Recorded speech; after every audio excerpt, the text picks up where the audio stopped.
Sehingga saya teringat pada Bung Karno. Ya, ketika beliau bicara tentang api Islam. Beliau sampaikan, jangan warisi apinya Islam, warisilah apinya. Islam. Kalau begitu di sini, kalau bisa orang bersiara itu jangan cuma bersiara ya, tapi juga melakukan kajian ya.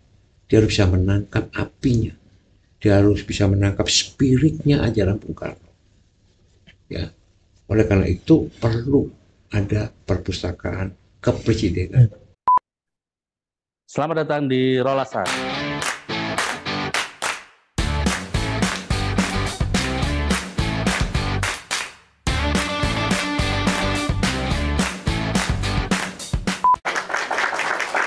Selamat datang di Rolasan.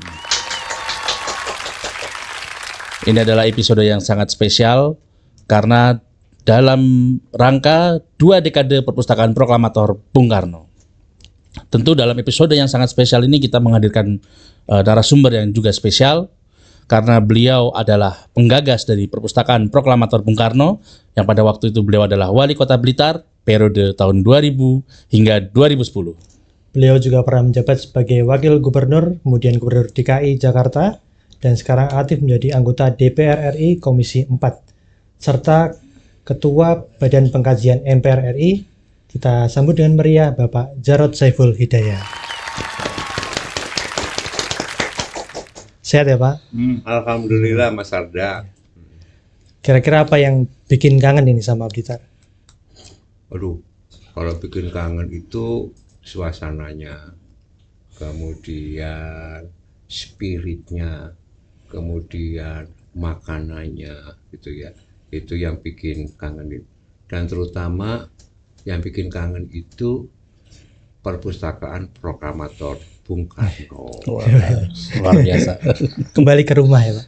Kembali untuk melakukan flashback ke belakang 20 tahun yang lalu, mulai dari awal pembangunannya sampai sekarang, dan progresnya sungguh sangat membanggakan. Alhamdulillah. Ya, selama 20 tahun. Terutama kalau di sini, saya ke sini itu spirit Bung Karno itu betul-betul tampak ya.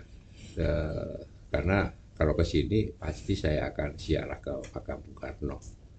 Tanpa Bung Karno, Indonesia belum tentu merdeka.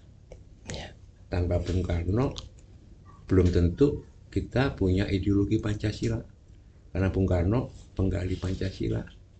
Ya, tanpa Bung Karno, ya, belum tentu Indonesia itu satu negara besar yang dihormati, disegani, dan bisa menjadi inspirasi bagi kemerdekaan negara-negara di Asia dan Afrika. Wah, ini spirit ini yang luar biasa. Itu yang paling bikin kangen saya. Tapi kalau ke Blitar kayak ngecas HP gitu. Energinya semakin kuat. Energi spiritual, fisik maupun batin ya Pak ya. Betul, betul. Mungkin kita bisa mulai flashback lagi Pak ke belakang tentang kegandrungan Pak Jarod terhadap sosok Bung Karno. Kami membaca bahwa Pak Jarod itu dulu waktu SMP kelas 1 ya, dibelikan orang tua buku Cindy Adam. Apakah itu pintu gerbang Pak Jarod gandrung terhadap Bung Karno atau sebelumnya sudah? Saya mengenal sosok Bung Karno secara agak lengkap ketika saya diberi orang tua saya bukunya Cindy Adams ketika saya masih SMP, dan itu salah satu buku yang menginspirasi, dan waktu itu betul-betul kita mengidolakan Bung Karno ya. Bapak saya itu tentara ya. Nah, dia bilang kamu baca, kamu harus banyak baca. Termasuk juga waktu SMP kelas 2 saya ke perpustakaan, saya membaca autobiografinya Pak Harto. Saya bandingkan, kok jauh betul ya, betul-betul hebat Bung Karno. Terus bapak saya bilang Bung Karno itu arek Surabaya. Karena kita dari Surabaya ya. Ya oleh sebab itu kita motivasi untuk membaca waktu itu ya tokoh-tokoh besar dunia. Saya dulu waktu SMP, SMA sangat suka membaca. Saya suka kalau waktu SMA saya suka ke perpustakaan kecamatan. Dulu kecamatan ada perpustakaan. Waduh. Ya. Dan bukunya bagus-bagus. Itu hampir setiap hari saya selalu nongkrong di situ sebelum saya sekolah ya. Sehingga saya ingat betul satu perpustakaan kecamatan nggak begitu besar itu ya habis dibaca sebuah bukunya. Ya kita harus baca di perpustakaan karena kita tidak bisa bermewah-mewah untuk bisa beli buku. Ya, itu sangat membantu. Ya itu tidak banyak. Kemudian waktu mahasiswa, akhirnya saya ikut aktif di organisasi ekstra yang dulu dibentuk oleh Bung Karno, yaitu Gerakan Mahasiswa Nasional Indonesia (GMNI). Itu semakin kita banyak mempelajari pemikiran dan ajaran Bung Karno, meskipun pada saat itu kita dikejar-kejar, dilarang. Buku-buku Soekarno dilarang. Ya, kita mengadakan diskusi tidak bisa bebas. Ya, itu selalu dikuntit. Ya, baik kepolisian maupun oleh TNI.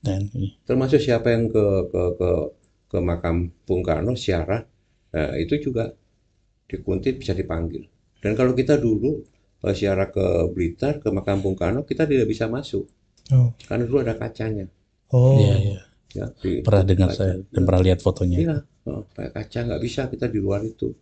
Dan kemudian ada teman saya waktu itu mahasiswa nih, ketika acara ya seperti ini bulan-bulan Juni ini, acara Haul Bung Karno itu jualan kaos, kaos Soekarno. Ditangkap, ya ditangkap, diinterogasi di Kodim.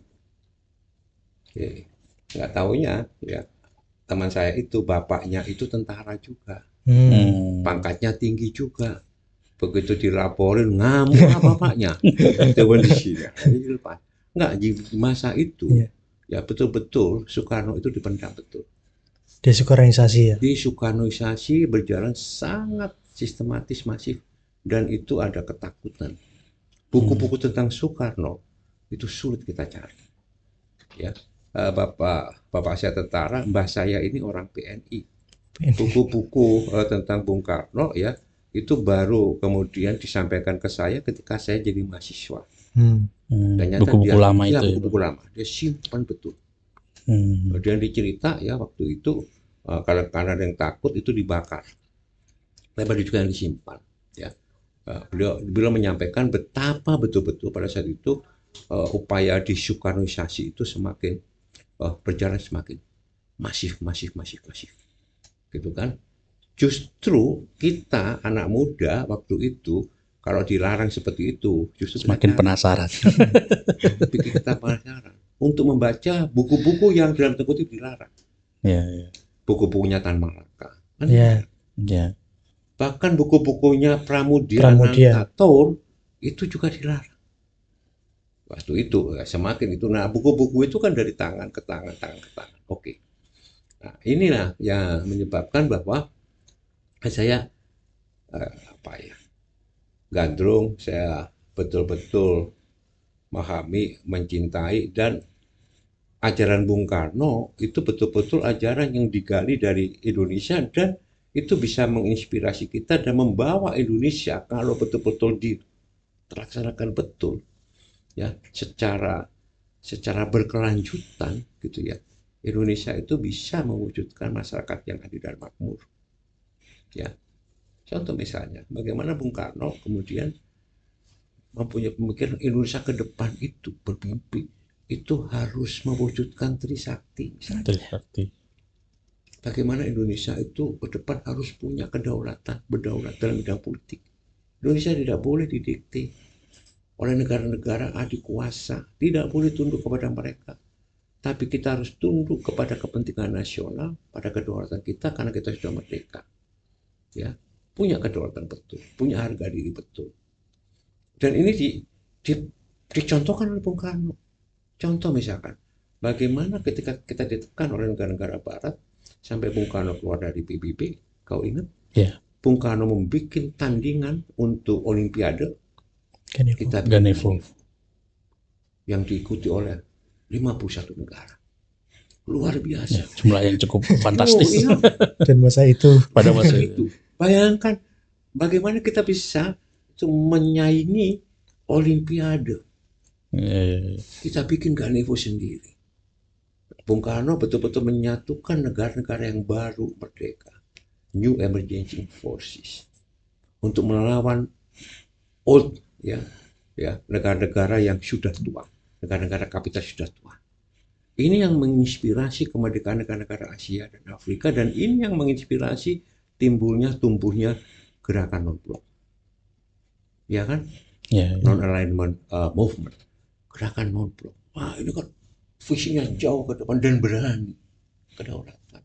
Dua, Bung Karno bilang bahwa ke depan kalau kita ini sebagai satu negara yang berdaulat, kita harus punya kemandirian. Ya toh, mandiri, berdikari dari sisi ekonomi. Kita berdikari dari sisi pangan, kita berdikari dari sisi energi, kita punya kemandirian.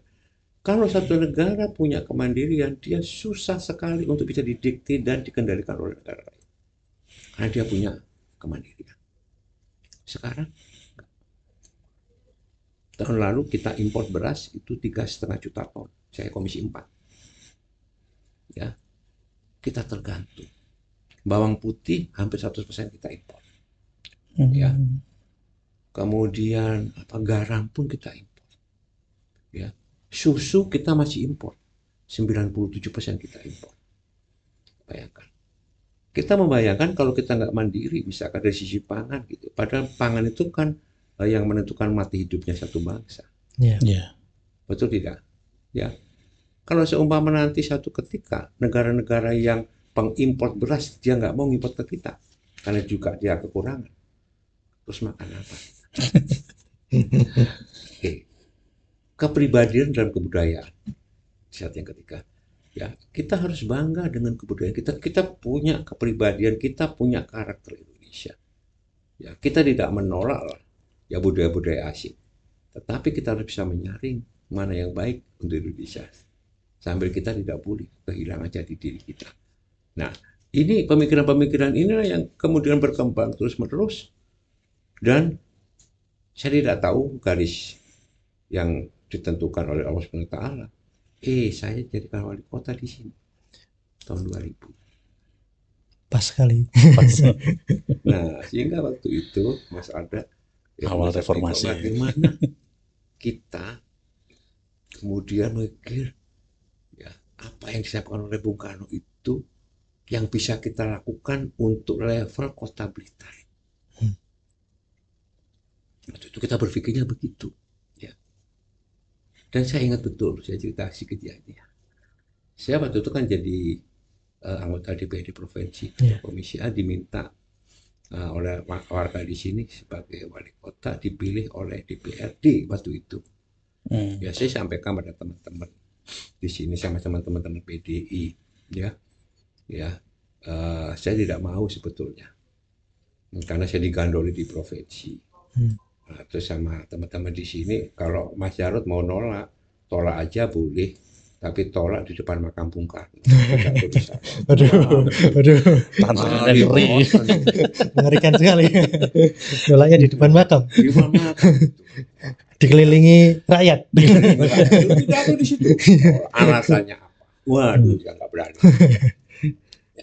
Mereka betul-betul. Nah, ini mungkin sejarah juga ya. Saya merasakan jadi wali kota itu tidak ngeluarin banyak duit. Ya, saya suruh teman-teman, Mas Jarod beli aja meterai untuk surat pernyataan, misi, ya kan? Administrasi ya. Ada 6 ini yang harus dimeterai, berarti kita beli 6 waktu itu meterai 6.000, berarti 36.000, ya cukup itu. Modal nama materai menjadi wali kota. Terus setelah itu kita syukuran, ya keluar nggak ada 10 juta lah, itu syukuran teman-teman. Itu mungkin paling murah ya. Tapi ada yang paling murah lagi itu sebagai wakil gubernur Jakarta. Itu murah itu, Jatmiko. Ya. Kok bisa, Pak? Loh iyalah. Waktu itu Pak Jokowi jadi presiden, Pak Ahok kan naik. Ya. sebagai gubernur. Iya. Ya, wakil gubernurnya, nah itu kan cari, Oh. kan gitu kan. Nah, kemudian wakil gubernur ini gitu ya, itu diajukan oleh gubernur kepada presiden untuk disetujui langsung. Nggak perlu kampanye. Ya kan? Nah, itu Pak Basuki Cahayapurnama atau Pak Ahok minta saya, ini Mas Jarod. Saya bilang, kalau mau minta saya ya bilang ke Ibu Mega, ke ketum dong, kan gitu ya. Karena saya kader partai, dan sekarang ini saya ditugaskan anggota DPR ini tahun 2014 itu, Iya. minta sana gitu. Kalau ada penugasan di situ baru saya mau. Oh, akhirnya betul dikasih penugasan, ya sudah langsung. Murah. Jadi gubernur juga murah juga. Nah, artinya apa? Sekali lagi, di dalam itu demokrasi. Iya. Ini mengacu pada Bung Karno ya. Demokrasi itu jangan hanya dimaknai 50% persatu. Demokrasi kita itu bukan demokrasi liberal. Demokrasi kita itu demokrasi terpimpin. Demokrasi kita itu demokrasi yang dipimpin oleh musyawarah untuk mengambil mufakat. Demokrasi kita itu demokrasi dipimpin oleh ketuhanan, kemanusiaan, persatuan. Demokrasi kita itu hanya alat untuk bisa mencapai ya masyarakat adil dan makmur, kan gitu. Nah sekarang kan dimana beda. Berarti sudah menyimpang sistem demokrasi kita ini. Yang saya tadi sampaikan itu adalah pelaksanaan macam-macam demokrasi. Saya jadi wali kota yang kedua itu juga demokrasi langsung. Iya. Pilihan langsung. Pilihan langsung. Gitu ya. Jadi ini sebagai. Jadi saya berpikir gitu ya. Artinya pemikiran-pemikiran Bung Karno ini ya perlu kita reaktualisasi ya. Untuk menghadapi tantangan zaman ya. Apalagi di masa seperti sekarang ya. Ini ke depan ini kita menghadapi berbagai macam krisis loh. Nah, disitulah sebetulnya pemikiran-pemikiran Bung Karno itu bisa dikaji ulang, dikontekstualisasi, di-refresh kembali untuk bisa mengantisipasi tantangan ke depan. Ya, itu. Nah, kembali lagi ke laptop. Ya, ketika jadi wali kota itu saya berpikir orang ke sini ke makam sudah. Ke sini ke makam sudah. Tidak ada nilai dan makna itu Iya, yang kurang. Iya, ada nilai makna. Ada. Maksudnya dalam artian itu Sehingga saya teringat pada Bung Karno. Ya, ketika beliau bicara tentang api Islam. Nah, beliau sampaikan jangan warisi apinya Islam, warisilah apinya. Kalau begitu di sini, kalau bisa orang bersiara itu jangan cuma bersiara ya, tapi juga melakukan kajian ya.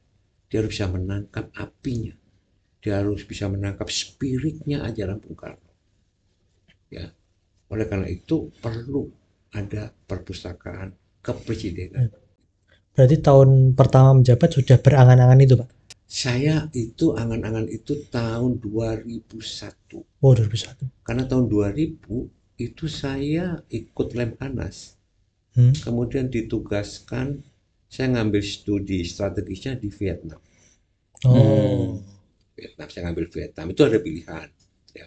Sobat Bung Karno.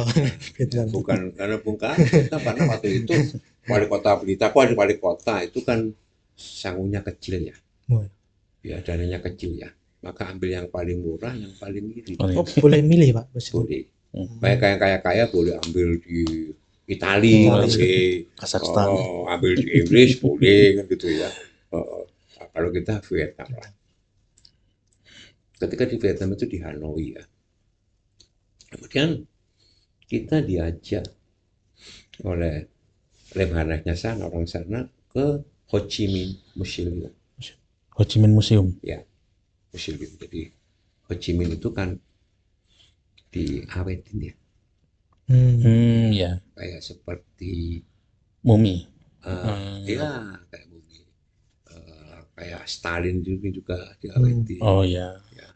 Jadi itu ada museum Ho Chi Minh Museum itu dijaga sama tentara 24 jam. Si satu kawasan. Hmm. Ho Chi Minh ini kan sahabatnya Bung Karno ya. Iya. Iya. Bangga banget ya, sama Bung Karno ini ya. Terus saya bilang, kita kan udah makam Bung Karno ya.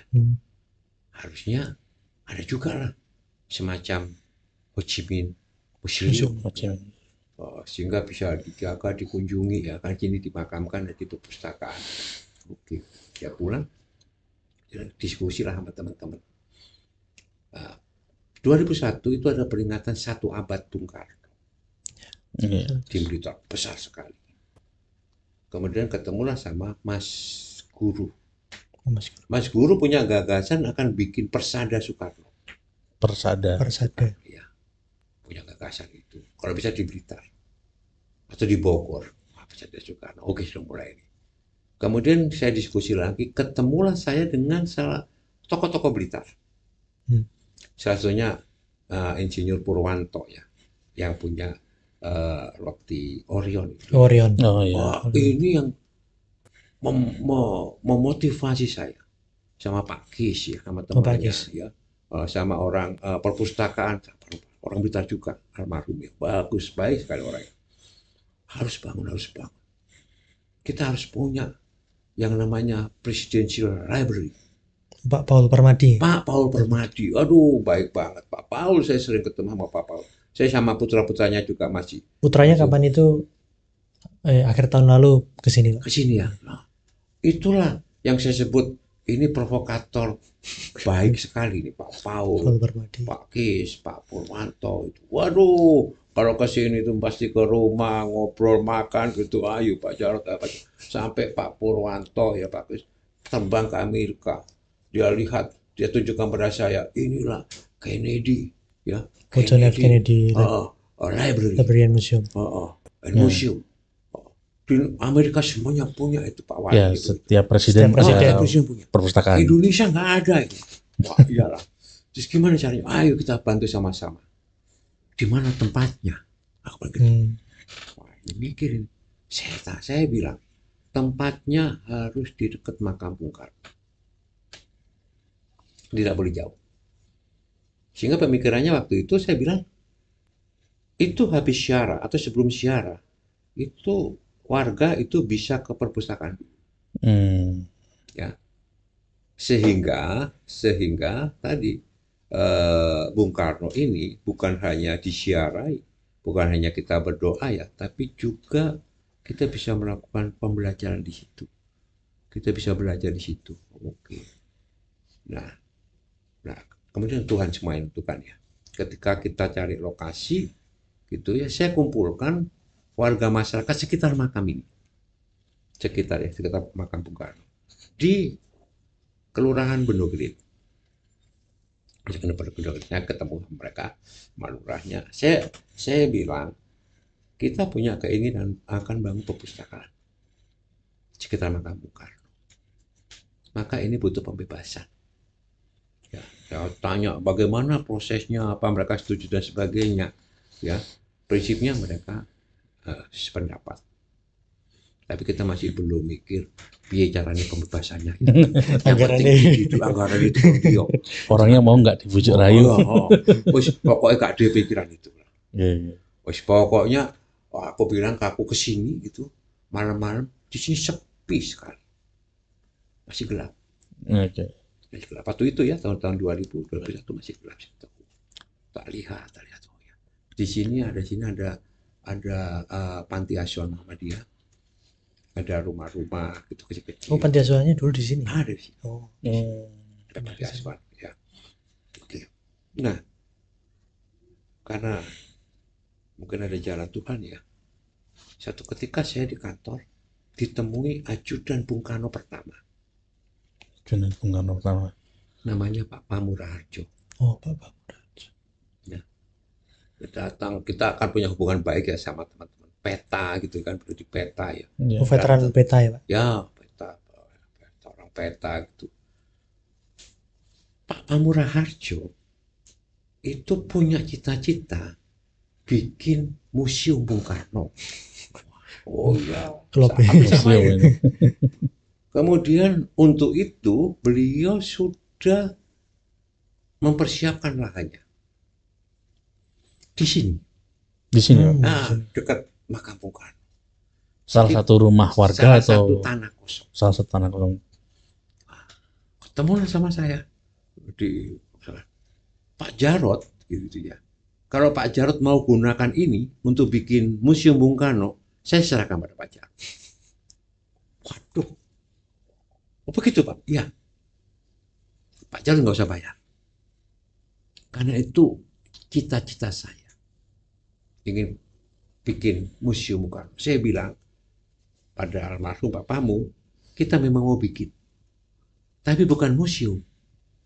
Kita mau bikin perpustakaan Bung Karno. Beliau sampaikan, kan bisa digabung. Wah. Ya juga sih. Nah, ada kira-kira 1.000 meter persegi beliau punya. Oke. Kalau begitu, Pak, kalau Bapak serius, ya, mari kita proses.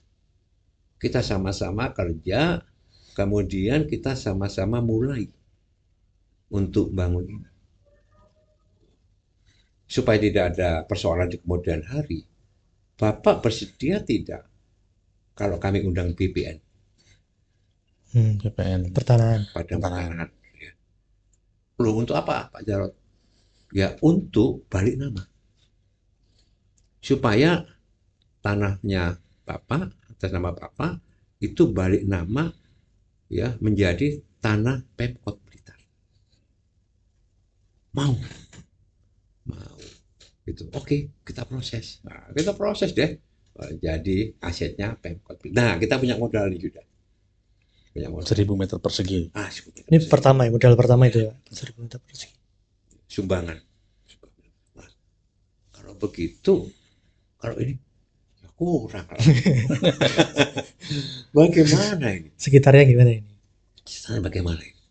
Nah, oleh sebab itu sekitarnya, kalau begitu sekitarnya kita akan undang. Kita panggil, kita undang untuk kita bebaskan. Nah, waktu itulah kami langsung kontak Perpustakaan Nasional. Ya. Waktu itu kepala perpustakaannya Pak Dedi. Pak Dedi Ramananta. Dedi Ramananta. Ya. Saya konsultasi ya sama Pak Paul juga, sama konsultasi bagaimana ini. Terus sampaikan oke, nanti kita bisa bantu. Cuma masalah tanah Pak Jarot itu tanggung jawab Pemkot. Oke? No, itu Jatmiko. Oke, kami akan bebaskan. Ya, bertahap. Berapa dulu kita bebasin. 2002 kita mulai bebasin. Oke. Kita bebasin satu. Akhirnya jadilah saya itu juragan tanah. Apa namanya itu? Ya, juragan tanah. Juragan. Saya bilang khusus untuk pembebasan itu langsung ke saya. Tidak melalui perantara. Dan saya akan bayar itu sesuai dengan NJOP. Atau lebih sedikit dari NJOP. Satu. Yang kedua, gitu ya, karena untuk makam untuk Bung Karno begitu ya. Kalau misalkan gitu ya, kau punya keturunan dan sebagainya, mau bekerja di Perpustakaan Bung Karno, kami akan tampung. Ya. Maka mulailah proses pembebasan. Satu. Saya harus merayu mereka. Alhamdulillah bisa. Beberapa bisa begitu ya. Dan saya bilang, sejarah Bapak Ibu tidak akan kita hilangkan. Karena nanti kalau jadi, nama-nama Bapak dan Ibu yang punya lahan itu, kita akan tulis. Ada kalau nggak salah prestasinya. Nama-nama itu. Ada ya? Ada. Ya. Supaya apa?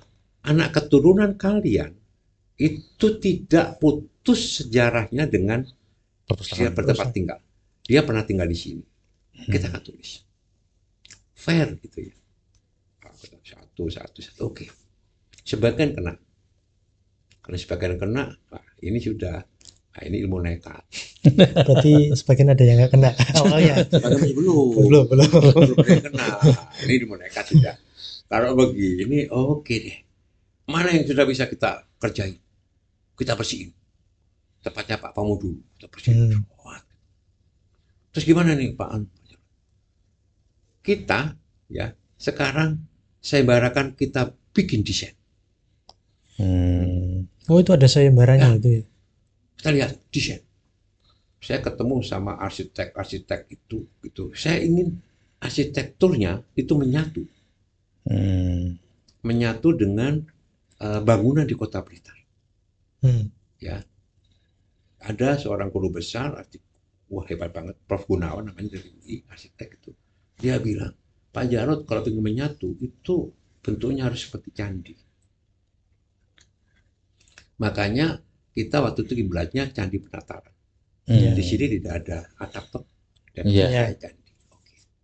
Itu satu. Yang kedua, saya bilang arsitek itu, bangunan itu tidak boleh lebih tinggi daripada cungkup makam. Cukup makam. Tidak boleh lebih. Itu syarat yang kedua. Ya. Artinya apa? Maka dia harus di bawah. Itu syarat kedua. Syarat ketiga, karena bangunan itu menyesuaikan dengan kondisi di sini, maka menggunakan bahan-bahan alam. Makanya dindingnya dari batu. Itu aja sebetulnya. Ya. Kemudian yang menang waktu itu kita ketemu itu seorang arsitek bagus, baru pulang dari Jepang, namanya Baskara. Nah, dia udah punya ini, udah kita gambar. Oh oke. Sudah oke. Kita peletakan batu pertama. Padahal makam ini lahan masih belum aja dibebasin ini. Ada yang belum dibebasin? Ada. Bagian tadi. Perlu nekat tadi kan. Wah, strategi. Maksa tapi halus. Maksa. Oke, aku begitu. Kemudian peletakan batu pertama. Undang itu Menteri Pendidikan. Batu Menteri Pendidikan Pak Malik Fajar. Itu 2002 ya? 2003. 2003. Peletakan batu pertama. 2003. 2002 sampai 2003 itu perencanaan dan sebagainya sampai pembahasan. Itu Bu Mega udah tahu ya Pak? Tahu. Saya sampaikan kepada Bu Mega, Bu, kami mau bangun ketika Bu Mega sini Profesor. Oh gitu loh, dia pokok silakan. Dan Bu Mega sama sekali itu tidak melakukan nepotisme. Gak mau bantu loh, cuma ngasih restu. Restu aja. Restu. Lain dengan sekarang, gitu ya. Betul-betul profesional gitu loh ya. Restunya beda. Benar. Padahal ini kan bapaknya. Harusnya kan yang ngasih bantuan macam yang gitu. bantu siapa justru? Yang bantu tuh, yang ngasih motivasi. Pak Taufik Kemas. Oh, malah Pak Taufik Kemas. Datang ke sini, harus cerita pada Pak Taufik. Bu Mega kan presiden ya. Sudah bagus lah. Di Jarod ya bagus kalau ada perpustakaan ini saya setuju. Mohon doa itu. Oh iya. Apa cerita sama Pak Taufik Kemas? Wah, gitu loh.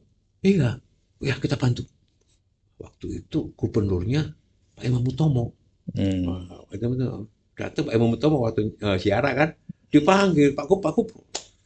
Ini Pak Wali ini mau bikin perpustakaan Museum Bung Karno di depan situ.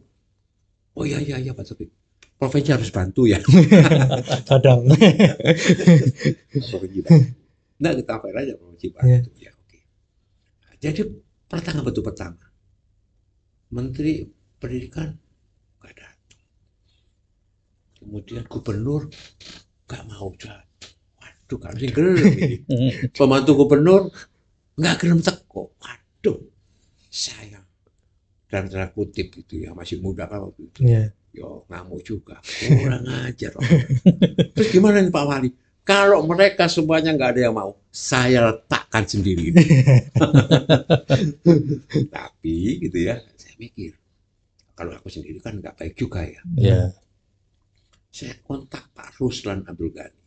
Oh iya, Pak Ruslan, tokoh ya. Saya kontak Pak Pamura Harjo. Sepuh itu. Saya datangi Pak Ruslan di Jakarta. Saya dianggap kayak anaknya sama Pak Ruslan, sama-sama orang Surabaya. Dia bilang, yo tak bantu Rod. Nek kon jaluk itu sak jalukanmu, aku iso tak bantu. Tapi ini di Blitar, Pak. Iya, aku tak tahu orang Blitar. Datang di sini. Pidato di sini. Jadi peletakan betul-betul oleh Pak Ruslan. Pidato Pak Ruslan ngeri. Wah, harus cari arsipnya nih, Mas Rio. Pidato Pak Bisa Ruslan kita ngeri. cari besok. Cari ya. Ya. Oh, dia begini. Saya masih ingat betul. Saya itu sebetulnya dipaksa oleh Jarod, oleh Pak Wali, untuk meletakkan batu pertama. Sebetulnya saya nggak mau. Saya akan mau kalau meletakkan genteng terakhir. Wah, kan gitu. Artinya apa? Jangan sampai setelah peletakan batu pertama, nggak jadi, saya yang malu katanya. Kan gitu. Wah, itu ada pidatonya beliau. Panjang sekali. Itu salah satu yang saya ingat. Waduh, ini kan nyindir juga ini Pak Ruslan ini, ya nggak? Kebetulan Betul. ada rencana keluarga Pak Ruslan mau menghibahkan Mau buku menghibahkan koleksi Oh, Ruslan ya. Outdoor ini. Kita sedang berkomunikasi cuma Ya, belum sampai. itu luar biasa. Ya. Saya itu sering sekali ke Diponegoro untuk ke Pak Ruslan dan selalu minta buku. Saya tahu koleksinya wah, itu, ya. Beliau itu apa itu kutip ya ketika Nabi Muhammad menerima wahyu yang pertama. Iqra, Bismillah, baca, wow gitu. Wow, dia pidato banyak itu. Pidato banyak ya. Oh, masalah Iqra itu ya. Aja dukung banget. Jadi Pak Ruslan, udah Pak Ruslan, karena nggak ada yang mau. Tapi justru itu yang membuat kita lebih semangat. Kita akan buktikan. Dan saya bilang sama teman-teman, ya, kita akan bangun ini. 2003 itu, ingat bulan Agustus itu ya. Kita Juli harus selesai. Sebelum Juli, sebelum Pilpres. Karena kita ingin yang meresmikan itu putrinya Bung Karno sebagai presiden. Makanya presidennya Presiden Megawati. Ya. Ini pembangunan dalam tempo sesingkat-singkatnya. Sesingkat-singkatnya. Dengan kondisi yang seperti itu, pembebasan lahan masih belum tuntas semuanya. Yang menarik itu pembebasan panti asuhan Muhammadiyah. Ya. Ini panti asuhan kan, wah ini kami harus ke Muhammadiyah ini. Yeah. Siapa ini pengelolanya?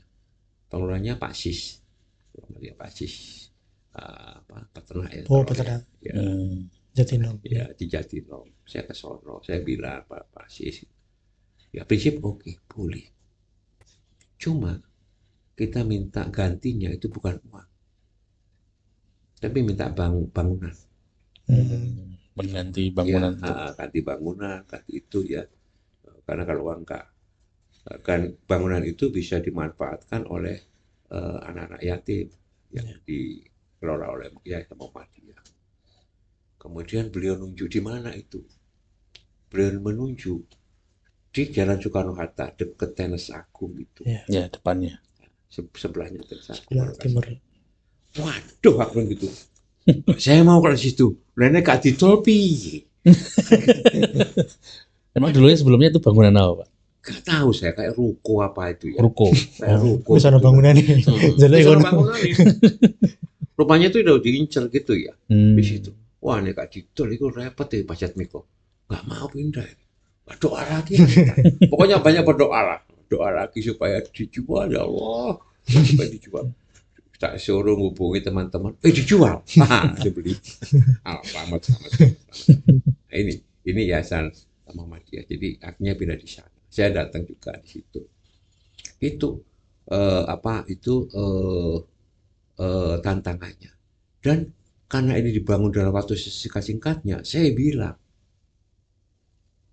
itu kerjanya harus 24 jam. Kalau nggak begitu 10 bulan kurang. Kalau nggak begitu nggak selesai. Gitu Pak. Bagaimana caranya? Nah, ini caranya ya, yang ngelaksanain ya kontraktornya harus bonafit, harus besar, harus betul-betul sudah teruji. Ya, makanya ini bangunnya pakai BUMN. Ya kan? Apa waktu itu ya? Adikarya. Ya. Aku ketemu sama mereka. Sampai sanggup tidak? Waktunya singkat. Sanggup tidak untuk datangkan pekerja? Sanggup tidak bekerja 24 jam dan saya kontrol. Saya kontrol. Sif-sifan nih. Jarang tidur ya Pak. Nah, Sif-sifan gue pasti. oh, bingung. Pakai shift. Akhirnya pakai shift, satu hari itu 3 shift. 3 shift. 8 jam, 8 jam, 8 jam. Ya, kita lihat. Karena dia bilang, ini agak susah Pak. Karena untuk masang batunya itu harus satu-satu. Ya, diikat satu begitu. Iya, tapi bisa nggak? Bisa ya, aku bisa kerjain. Makanya untuk motivasi mereka itu jam 12 malam saya ke sini tinjau. Jauh. Jam 11 malam kita tinjau di sini ngobrol mandor gitu ya. Jam 1 kita datang ada kerja. Alhamdulillah selesai. Setelah selesai, pening lagi nih kepala. Apalagi nih Pak? Peresmian. Sebelum resmian. Oh, sebelum peresmian. Isinya piye? Oh ya, isinya. Koleksinya apa ini? Oh, ini jadi isinya Bi. Perpustakaan kok diresmi, no, buku ini gak on. Waduh, ya juga sih, gimana? Oh, dia bilang, anak orang gini, Pak Jarod, Pak Wali, kita punya itu koleksi, kita punya perpustakaan kota. Oh iya, aku tahu, tapi buku ini sauplik. Nah, kan cukup sedikit sekali. Waktu itu perpustakaan di Graha Patria itu. Saya lihat, Oh, iya. ini tuh perpustakaannya. Astagfirullahaladzim, si akeh bukuku aku. Ada buku kuno. Tapi teman-teman ini kreatif. Kita kerjasama saja sama universitas. Betul juga. Maksudnya apa? Kita pinjam dulu.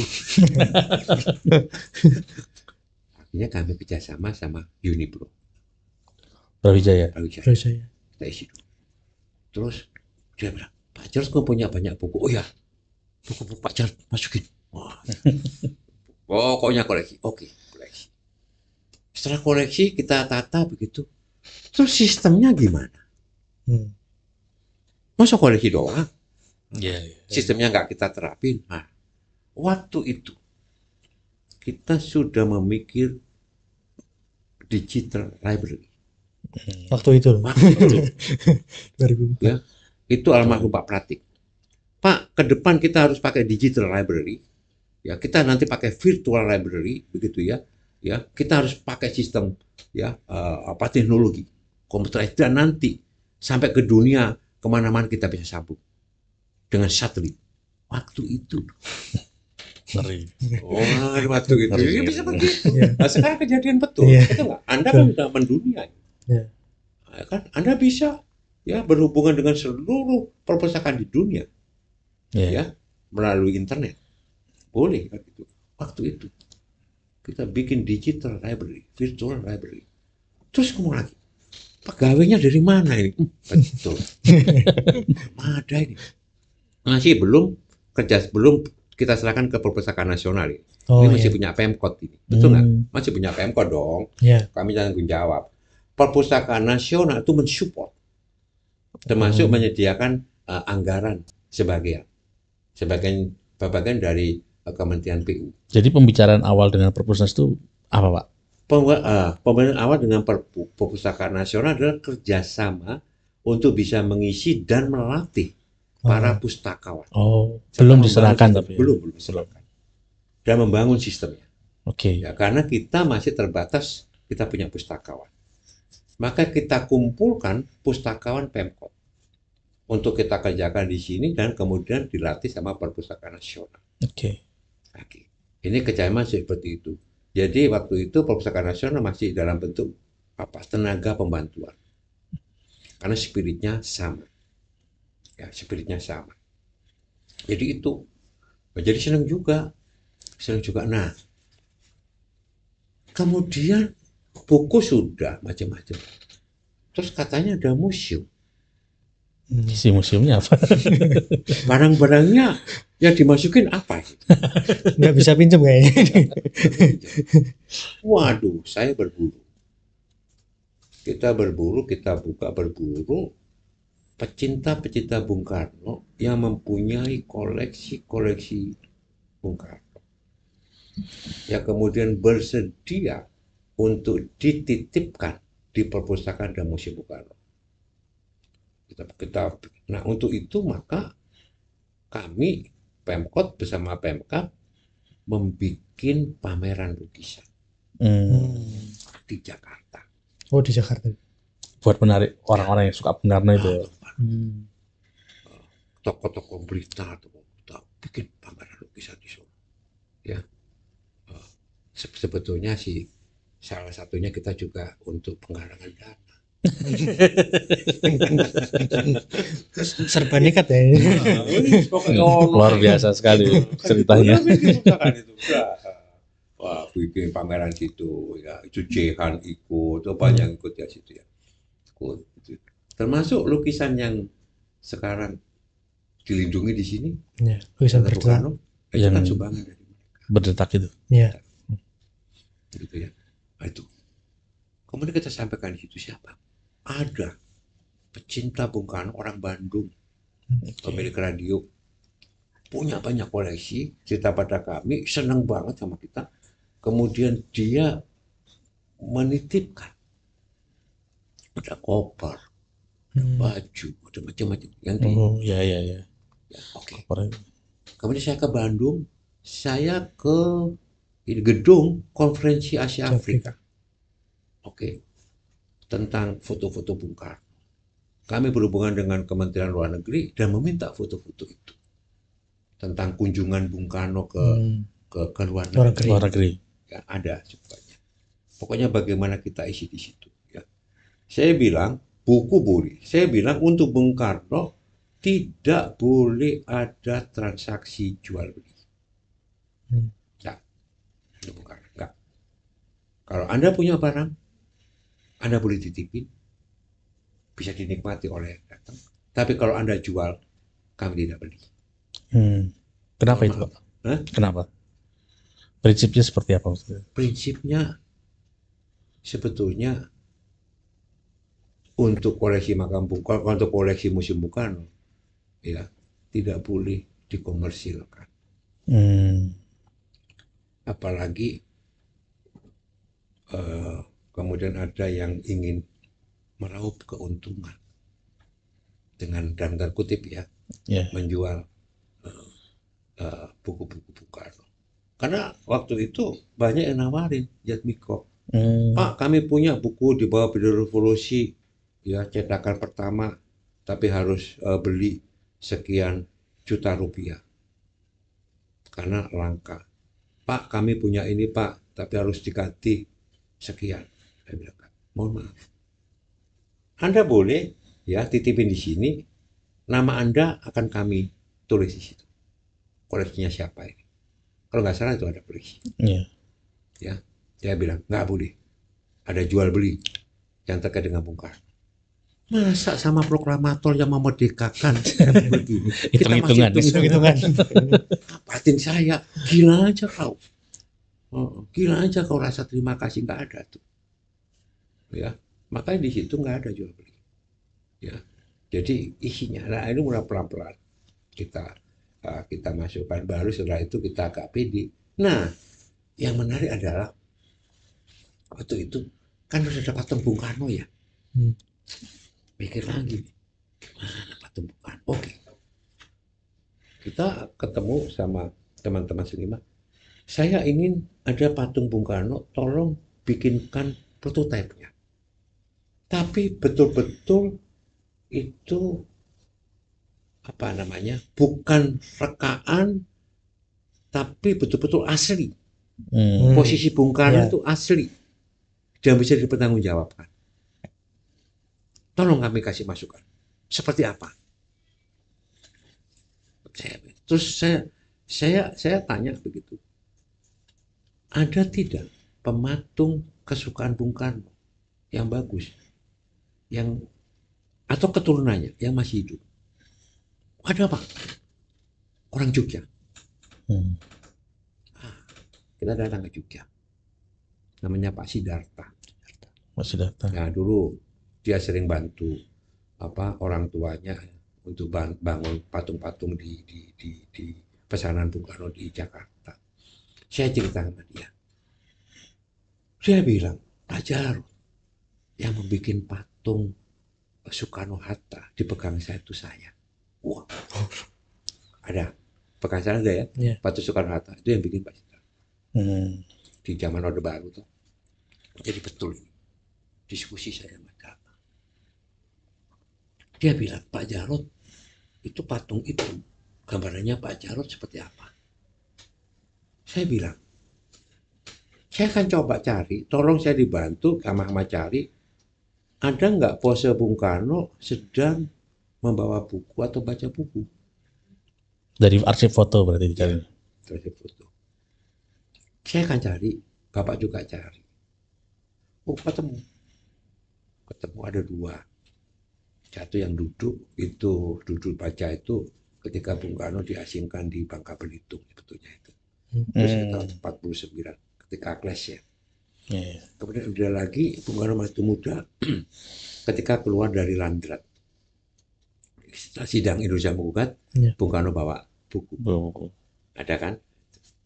Kasih 2 ini. Desain 2 ini. Pak Jarod pilih yang mana? Malam-malam ini di rumah. Pak Jarod pilih yang mana? Di antara 2 ini. Dia bikin daminya. Ya. Saya mikir. Saya pilih yang ini. Alasannya? Ya ini aja. Duduk ambil baca. Wah. Terus langsung Pak Jarod, wah pilihan Pak Jarod tepat. Ini sama seperti patungnya George Washington. Di George Washington Museum and Library. Oh, Pak Jarod pernah ke sana. Feeling aja berarti Pak. Aja lah. Jadi itu. Oke. Berarti nggak ada alasan khusus Pak kenapa misalkan memilih yang sedang duduk itu? Alasan khususnya ya memang kita harus belajar. Ya buku itu jendela dunia. Bung Karno jadi orang hebat itu karena dia belajar. Dan proses pembelajaran itu terus menerus dan tidak bisa itu instan. Jadi sejak dini kita harus belajar. Bukan hanya belajar dari buku, tapi juga belajar dari pengalaman, dari kehidupan. Itu aja sebetulnya. Kita harus membaca. Ya. Maka itu mendorong supaya untuk literasi ya, kita ini haruslah itu gemar membaca. Baca apapun juga yang bermanfaat. Dan itu cocok sekali. Ya. Dengan konteks bahwa ini makam Bung Karno. Ini perpustakaan Bung Karno. Harus baca. Jadi itu sebetulnya alasannya. Saya kalau milih yang satunya kan bukunya dibawa. Ya, dibaca. Kalau ini Ya. dibaca. Lebih logis Ini kan baca. Ya. Dan serius Dan posisi duduknya pun santai. Santai. Berarti belajar tuh gak harus belajar gak harus tegang. Santai. Sampai metingkrang oleh kan gitu ya. Jadi itu sih alasannya. Dan dari sisi apapun itu kalau menurut saya sih ikonik ya. Iya. Dan waktu itu baru pertama. Ya, ini patung pertama. Ya, patung pertama sehingga sebetulnya royaltinya dari saya. Ini Pak Siddhartha bilang. Ini royalti itu ada dari Pak Jarod sehingga kalau mau bikin seperti ini harus izin pada Pak Jarod. Ini yang Pak Darta. Kalau yang di depan gedung Lembang Maharaj itu juga sama seperti ini. Ya, jadi nah lagi sudah selesai jadi mikir lagi penempatannya bagaimana. Saya bilang kalau patung Bung Karno saya bilang tidak boleh ada penutup. Oh iya. Tidak boleh ada atapnya. Kita minta itu langsung los atas. Ya, itu maknanya langsung. Tidak ada penghalang. Karena pemikiran Bung Karno itu tidak boleh dihalang, itu langsung los. Belajar juga begitu kan, terus. Gitu. Nggak ada batasnya. Tidak dihalang-halangi. Tidak dihalang-halangi. Kamu dulu dihalang-halangi. Di zaman Soeharto. Dan kalau baca buku harus terang. Bener. Supaya matanya nggak sakit. Itu akhirnya kayak begitu ya. Nah, oke. Kemudian sudah diresmikan oleh Bu Mega. Mikirlah kita, waduh, kalau ini dibebankan terus anggarannya pada Pemkot, nggak kuat ini. Yang kedua, mikirnya begini, iya, kalau wali kotanya macam saya, yang suka baca, ya, yang suka perpustakaan, yang suka diskusi, ya, yang sangat familiar ya dengan dunia literasi. perbukuan, dengan literasi. Kalau wali kotanya nggak ada perhatian, bagaimana? Dianggap itu nggak penting. Hidup segan mati tak mau. Ya, makanya terbengkelai. Kan Iya. begitu. Mikirlah kita, oh, nggak bisa ini begitu. Sama saya berteman sama teman-teman PMK, saya bilang, ini nggak bisa. Kita harus hibahkan kepada perpustakaan nasional. Masyarakat manapun juga Indonesia yang memanfaatkan perpustakaan ini, itulah sebetulnya pemilik. Anda, kita semua, orang Blitar, cuma lihat aja, nonton aja gitu ya, nggak pernah menikmati, nggak pernah memanfaatkan, ya, itu Anda bukan pemilik. Anda cuma penonton.